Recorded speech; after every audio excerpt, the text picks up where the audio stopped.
Hey everyone, this is Dougal here in Jerusalem. I have a few minutes before we head out for the day to just send a bit of an update. As you can tell from my voice, I'm a bit tired. I had a long journey here. A 2-hour layover in Turkey turned into 15 hours. That wasn't planned. And then I finally arrived into Jordan 2 nights ago, stayed the night in Jordan, and then we crossed over the King Hussein Bridge, or on this side it's called the Allenby Bridge, from Jordan into Palestine, and then from there a bus ride to Jerusalem, where we're staying now in East Jerusalem. Yeah, I think there's a lot I could say.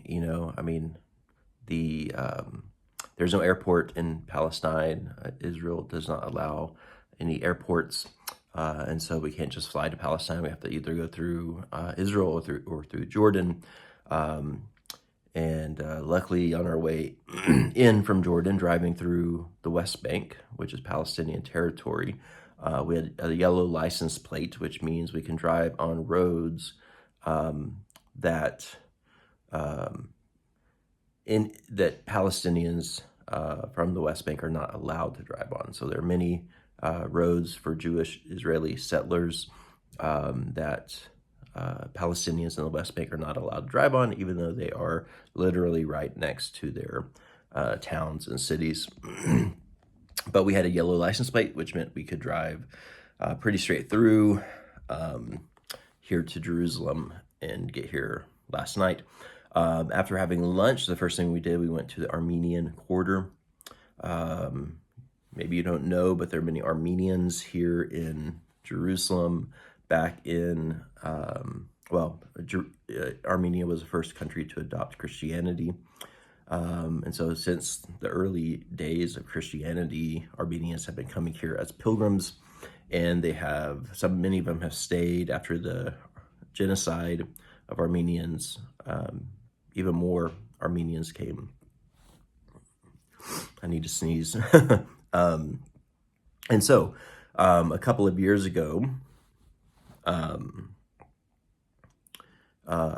people were making deals with the land in this so-called Armenian quarter. The quarter system was set up by the British. It's not something native to this place. So I call it so-called Armenian Quarter. But the Armenian Quarter, which has land owned by the Armenians, Armenian Church, some people were doing some deals, illegal deals under the table, which were shady, to try to sell land to Israeli developers, I think, to build hotels. And so many Armenians came and stood their ground.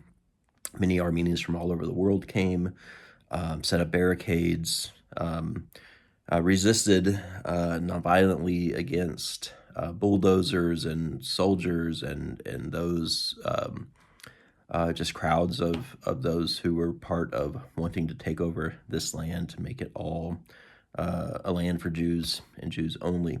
And so that's what they did. And so we began our night there, and hearing about this event and seeing the place where men and women literally stood in front of bulldozers to stop them from moving forward. And the land they've reclaimed every bit of the land, and it still belongs to the Armenians and Armenian Quarter. And then from there we had conference presentations in the evening, which were quite informative and moving, from Palestinians. One Palestinian spoke from Amnesty International. An American spoke, Lisa Sharon Harper, and then another gentleman with Caribbean descent who lives in the UK also spoke. And so that's kind of the pattern of what we're doing here.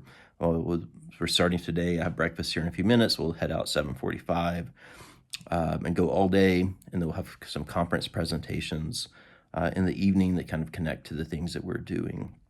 And so I will share with you also a video I took and a couple pictures I took of the Armenian Quarter. And I don't know, I'd like to send you some video updates.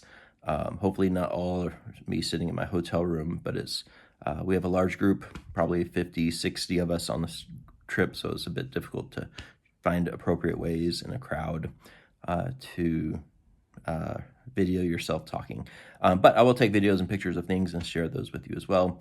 Please, if you have any questions about something I say or something you see in the videos or pictures, please feel free to ask those.